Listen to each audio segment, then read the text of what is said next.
서울 동부구치소에서 수용자 37명이 추가로 코로나19의 확진 판정을 받아서 집단 감염 규모가 200명대를 넘겼습니다. 같은 교정시설인 인천구치소에서도 확진자 66명이 나왔고 요양병원 등 여럿이 함께 생활하는 시설에서 집단 감염이 이어지고 있습니다. 동부구치소 앞에 취재기자 나가 있습니다. 정현우 기자. 네, 서울 동부구치소 앞에 나와 있습니다. 네, 서울 동부구치소 집단 감염 규모 계속해서 커지고 있군요. 네, 그렇습니다. 주변 상인과 주민들은 1년 만에 다시 이곳 동부구치소에서 집단 감염이 번졌다며 불안해하고 있는 상황입니다. 이곳 동부구치소 관련 확진자 규모는 222명으로 200명대를 넘어섰는데요. 어제 기준으로 수용자 37명이 추가로 무더기로 확진 판정을 받았기 때문입니다.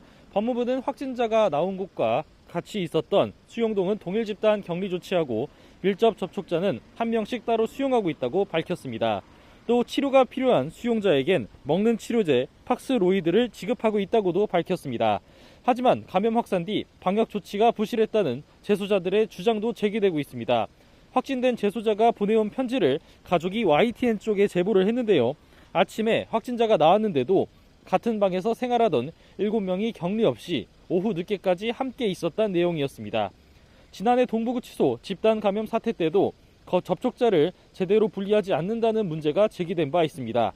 당시 1,200명 넘게 확진자가 나온 원인으론 12층짜리 아파트 형태로 구치소가 지어졌고 밀집도가 높은 점도 꼽히기도 했습니다.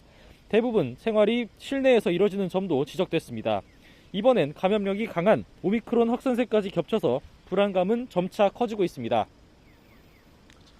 네, 다른 교정시설이나 요양원과 같은 집단생활시설에서도 집단 감염이 속출하고 있죠.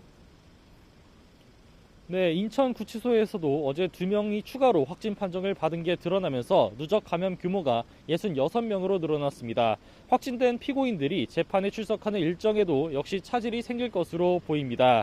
연일 최다 확진 기록이 이어지는 가운데 다수가 함께 생활하는 시설을 중심으로도 집단 감염이 계속해서 이어지고 있습니다.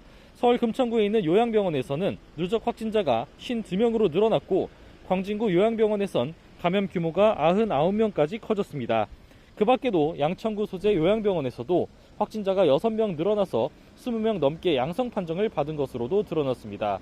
설 연휴 마지막 날인 지난 2일에 첫 번째 확진자가 나온 경기도 군포 요양병원에서도 어제 12명이 추가로 확진 판정을 받았습니다. 지금까지 서울 동부구치소 앞에서 YTN 정현우입니다.